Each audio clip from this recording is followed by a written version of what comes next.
Margaret's, Dunfermline. Our service will be starting shortly.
breath that we live.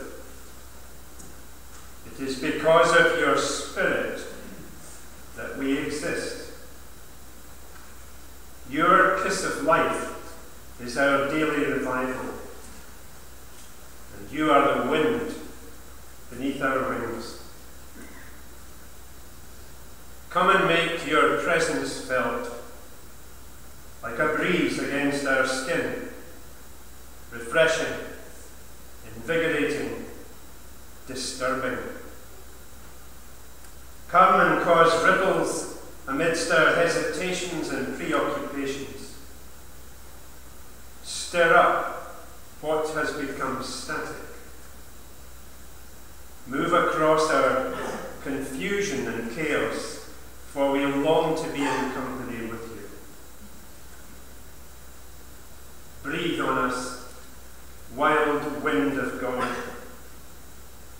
Be in our faces and at our backs,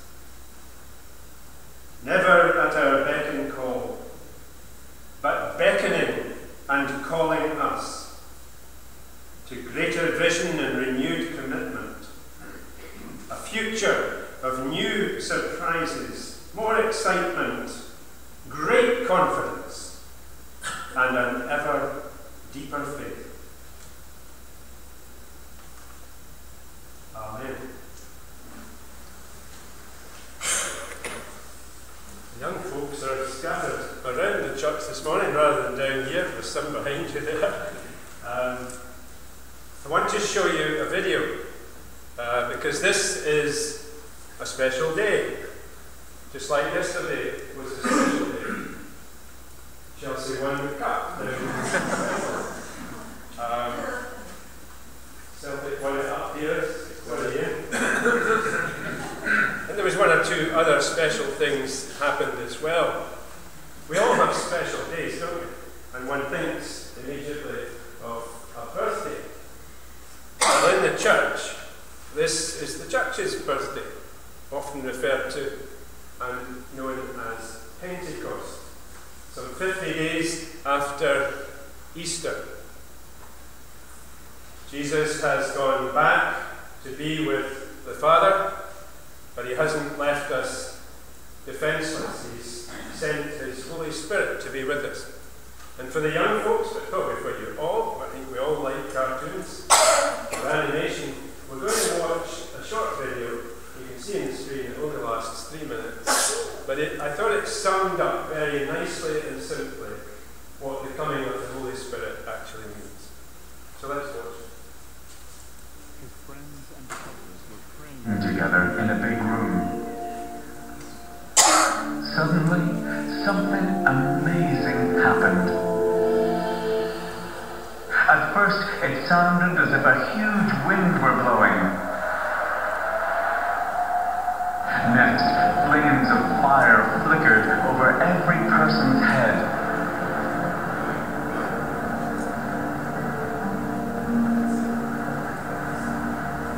Then God's Spirit came, and everyone began to speak in different languages. This was the gift from God that Jesus had promised his followers. The day that God's Spirit came to Jesus' followers, there were people from many countries in Jerusalem. These people spoke different languages. When they heard Jesus' friends praying, they went to see what the noise was all about.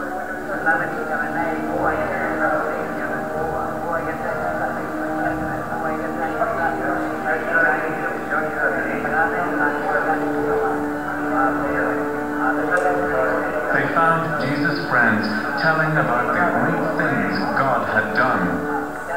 But they were all surprised to hear it in their own language.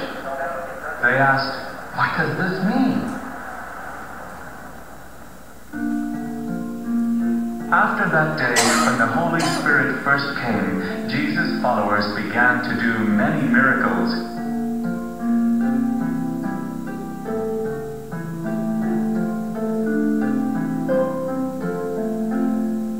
Telling people about God's love and how Jesus had come to save them.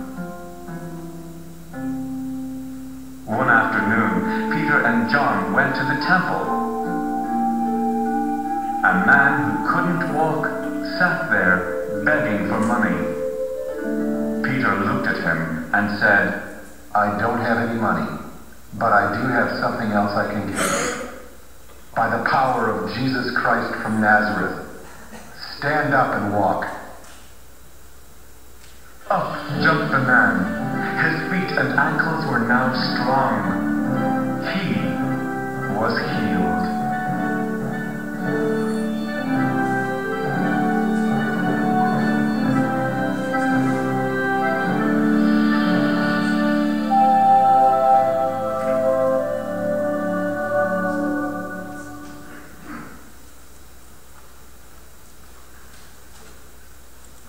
The Church's birthday, coming of the Holy Spirit, which I often think we forget about, and the power of the Spirit. That wasn't Jesus performing miracles, that was his followers. And we should remember that we too, as followers, can work miracles if we trust in the Spirit. Let's sing what is an old hymn, Come Holy Ghost, our hearts inspire.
We're going to hear a couple of short readings which Irene's going to read for us, but I just wanted to say a word about one in particular. The first one, called Awakening, is actually a quote on spiritual awakening by Professor John Piper, who's an American theologian and author. He was 33 years a Baptist minister and is still the Chancellor of Bethlehem College and Seminary in Minneapolis. So we're going to hear a quote from him and then a couple of verses from John's Gospel.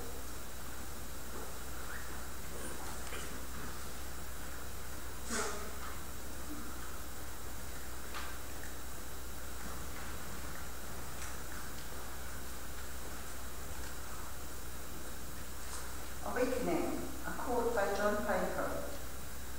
I want to see God send a great spiritual awakening marked by a passionate, God-centered, Christ-exalting, Bible-saturated consensus rooted in the fullness of central gospel truths.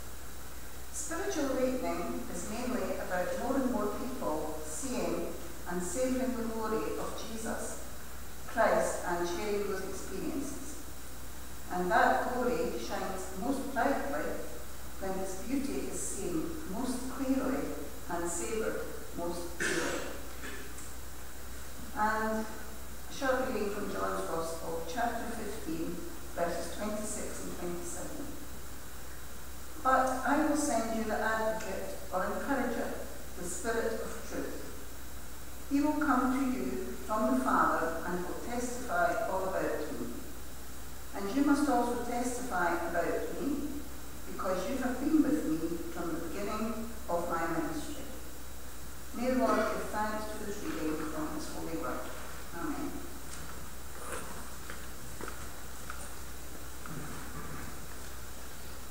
Thanks, Aaron.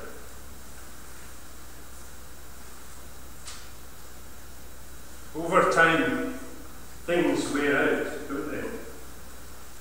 And when they do, we don't always see it.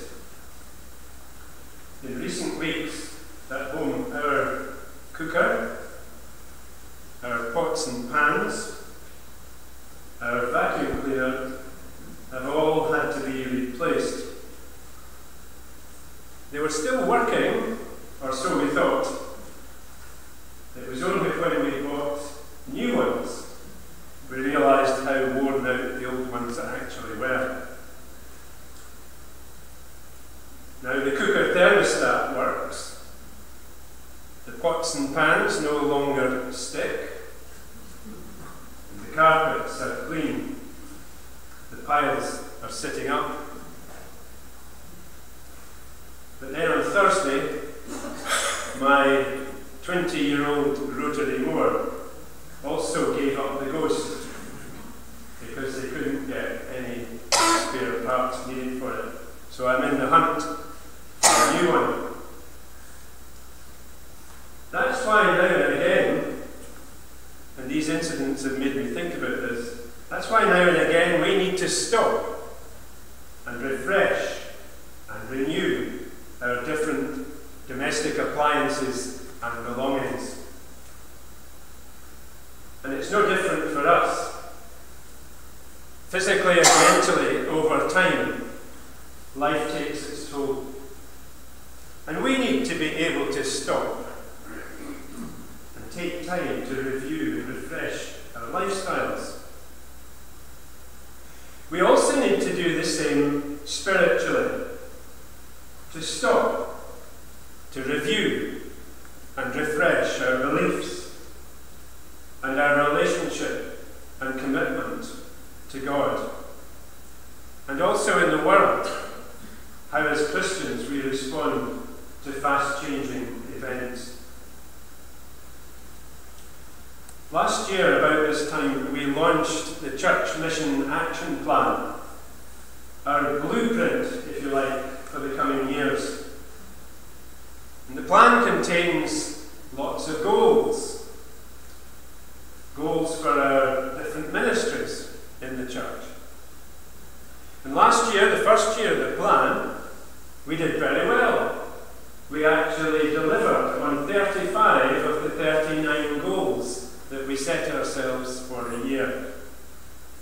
The committees now are focusing on this year's goals for 2018.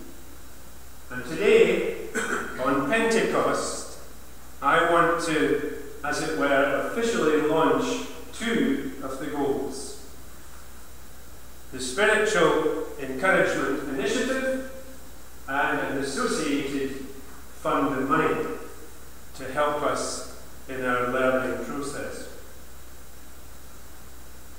What the plan says is that the aim is to encourage everyone, all of us,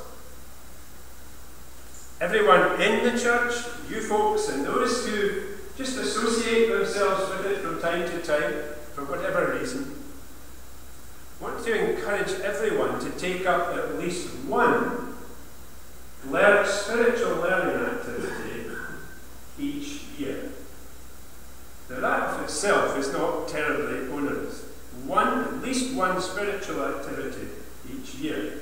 And the fund is to provide grants or some sort of financial assistance to allow us to take up learning activities which have some sort of cost attached to it. And already we have a fund of £500 to get us underway. Ian, the minister, and Richie, the session clerk, will administer the fund, and it is to them that any applications in due course for funding assistance should be made. These are important and exciting initiatives if we all get behind them. Because just like our cookers and our pots and pans and our vacuum cleaners, we become worn out spiritually. And our performance as Christians diminishes, and we don't notice it. And it's a problem that afflicts Christians and churches right across our country. Instead, what we tend to do is moan and groan about declining church membership. The General Assembly of the Church of Scotland has just started, and I'm sure there'll be a fair bit of discussion and moaning and groaning about church decline. We cite all sorts of reasons for the decline. We blame all sorts of people, church leaders, ministers, those who no longer attend church. But the reality is, a lot of the blame rests with us. Too many of us are discouraged and defeated Christians. We have become backsliding Christians, idle Christians, or totally detached Christians. Ian recently preached about Christ's messages to the 7 churches in Revelation. To one, at Ephesus, Christ said, "You have lost your first love, for me and for God, and also each other." To another at Laodicea, he said, "Your faith is only lukewarm." It's neither hot nor cold, it's lukewarm. Jesus could be addressing those messages and those comments to any of the churches in Scotland today. As Christians, we should be buzzing and overjoyed every day to know that God is in our lives. But instead, what I detect is an air of despondency, complacency. The love of God's people is so often lukewarm. We have become seat warmers on Sundays. Passive, unwilling to put up new ideas, never mind take risks.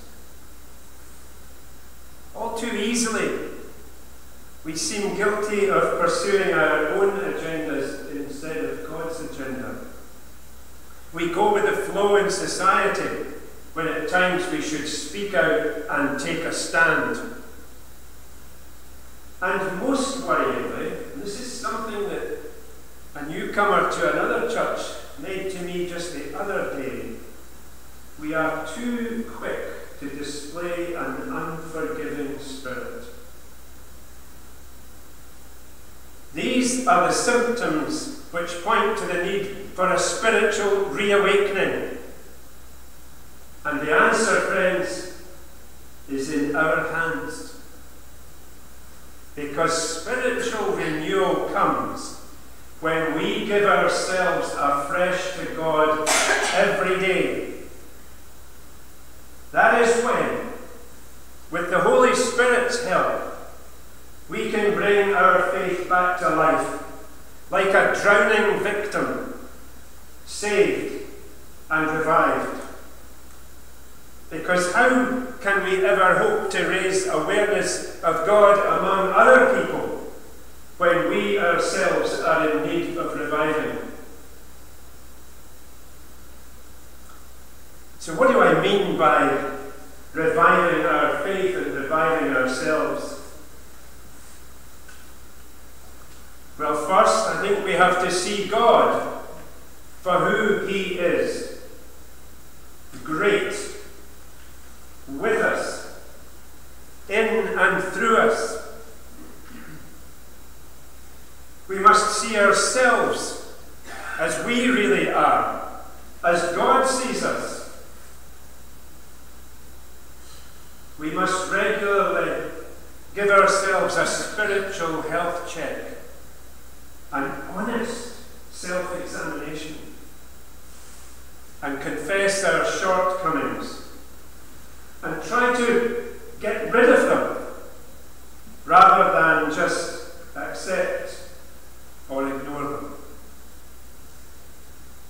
But most important of all, we need to cultivate a real desire to be spiritually refreshed and revived every day. We have to see that need for spiritual revival in ourselves. And more often than not, we don't. It's partly because it requires some effort, some discipline. And that isn't easy, because our human nature will resist and try to deflect it. Call it the devil's work, if you like. But there is also another reason why we don't desire or crave spiritual revival. It's because it involves change. Change from that old man and woman to the new man and woman. Change from being self-reliant to God-reliant. But we don't like change in church. How then can we expect God to add to our church numbers when we are just lukewarm? Lukewarm in the ways we relate to Christ and to God. Lukewarm in the confidence we show towards the Holy Spirit, the great encourager. Lukewarm and selective in the love we show to others. Luke and Matthew in their Gospels both ask, when Christ returns again, how many will he find who have real faith? And what will he find each of us doing? The new spiritual encouragement initiative and its associated funds are launched today. Doesn't matter what age we are, we can all take up, surely, at least one spiritual learning activity a year. It could simply be by reading. Been a great success, Ian bringing some books along to take away. They've disappeared like so off a dike, and that's good. I've brought 2 along this morning. You're not getting take these ones away, but you can borrow them if you so wish. Here's the sort of reading. This one's called Tactics by an American, Gregory Cool. And it's about evangelizing in a gracious but quite assertive way.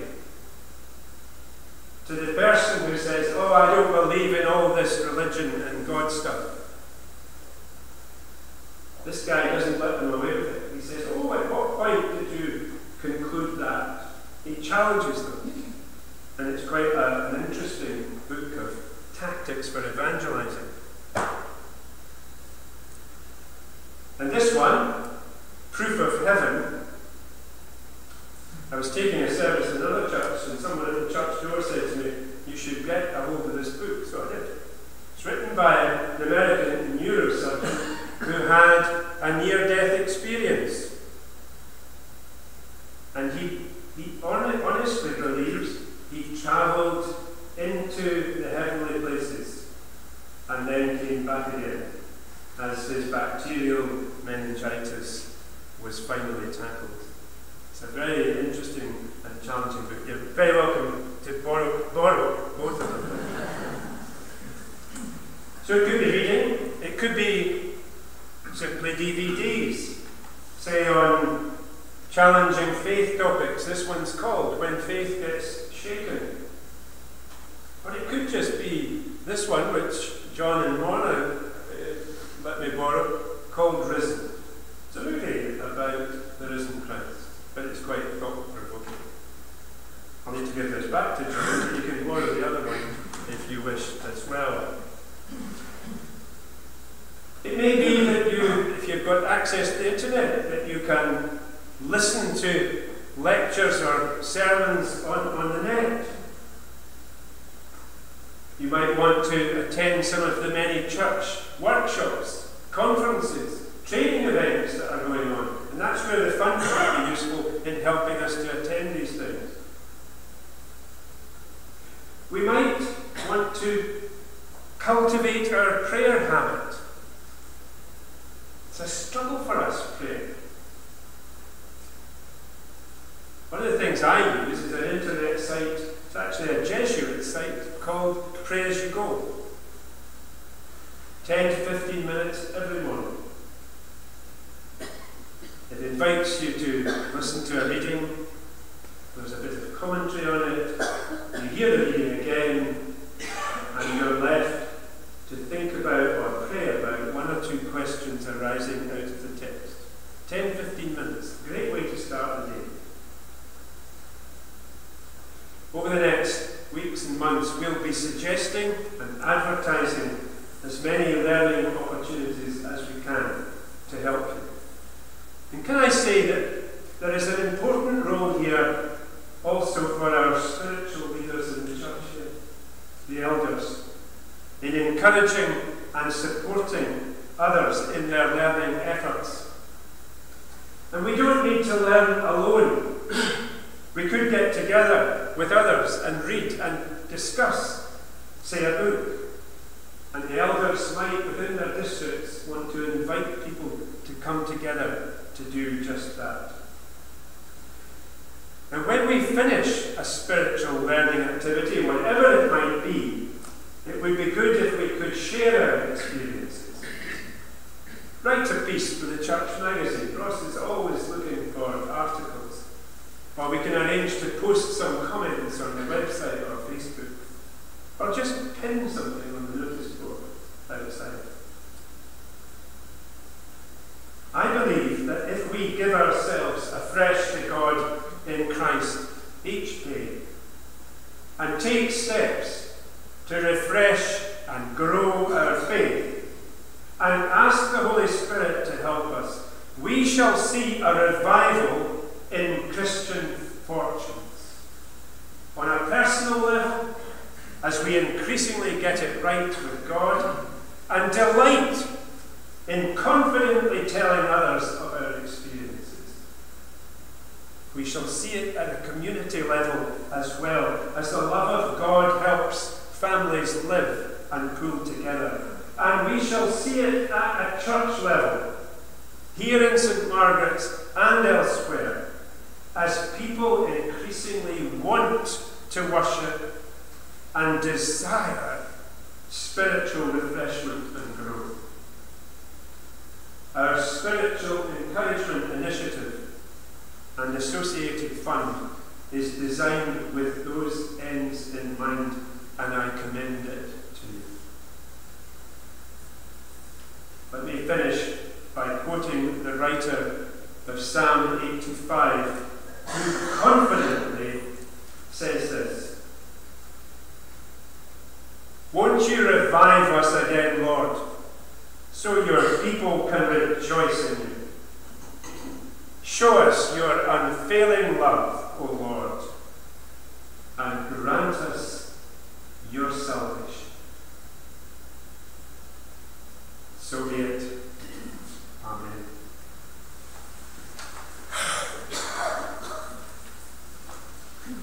I'm going to take up our offering now, and as we do, let's remain seated and sing hymn 606, "Lord, you sometimes speak in words."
So that they may reach out through their doubt to find your grace and hold fast to the strength which it supplies. We pray for the leaders of the nations, that they may serve with integrity and justice, and that they may be aware that their gifts and power come from you. We pray that the whirlwind of the Spirit may inspire them to strive harder for unity and peace in a world which knows so little of either. We pray for all those living in areas where there is conflict, whether it be outright war or intermittent acts of violence. Bless those who have been injured or killed, and those who have been broken in mind by having to witness the inhumanity of others. Shine the Spirit light on those who have been left homeless and afraid in unknown places.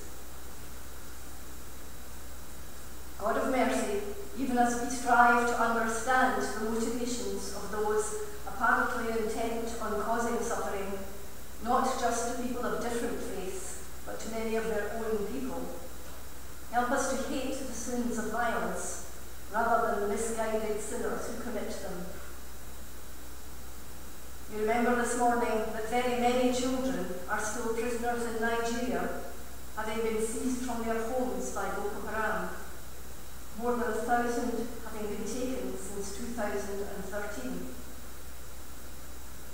Particularly on this day, we think once more of Leah Sharibu, one of the 110 girls seized from Dapchi. Her 15th birthday fell in this past week, and she has now been held for more than 3 months for refusing to renounce her Christian faith. Help us to keep the candle of faith burning in her heart, and the hearts of all others suffering for the furtherance of your kingdom through our prayers, through their time of trial. Closer to home, we also pray this morning for the victims of the terrorist bombing at the Manchester Arena this time last year, and for their families. Keep them in the circle of your love and give your strength to those still suffering. Loving Lord, we pray for those in hospital or ill at home.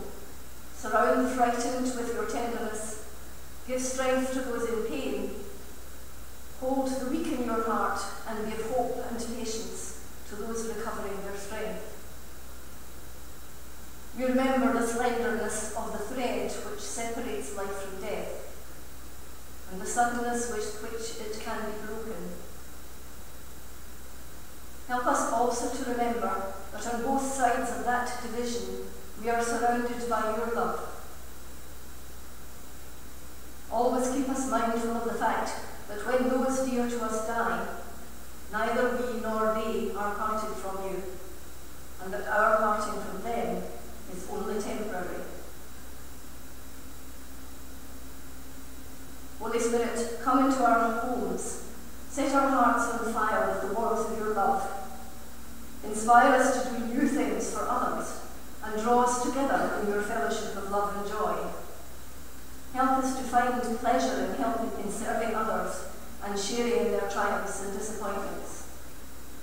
You meant the coming of your Spirit to be a gift and a guardian, not just for the first disciples, but for all your future followers. How far have we fallen short of your expectations for us? Help us today to sense the excitement of that first Pentecost, to feel the fire in our hearts and hear the rushing of your strengthening wind in our ears. Let it be for us as it was then, a lightning flash of empowerment, an awareness of your glory and grace, a life-changing challenge, not just for today, but for all the days of our lives. Amen.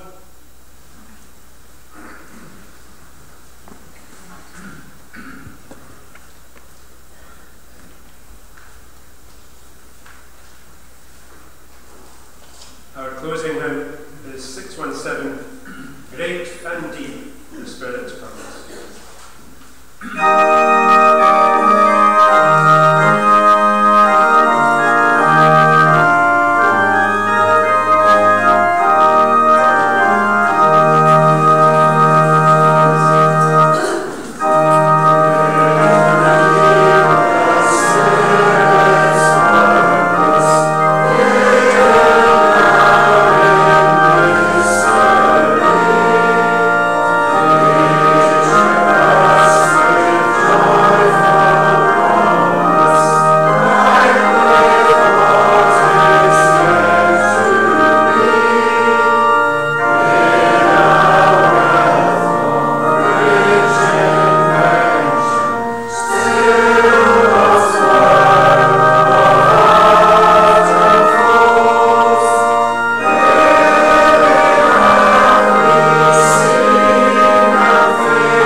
scorch our complacency and light our way.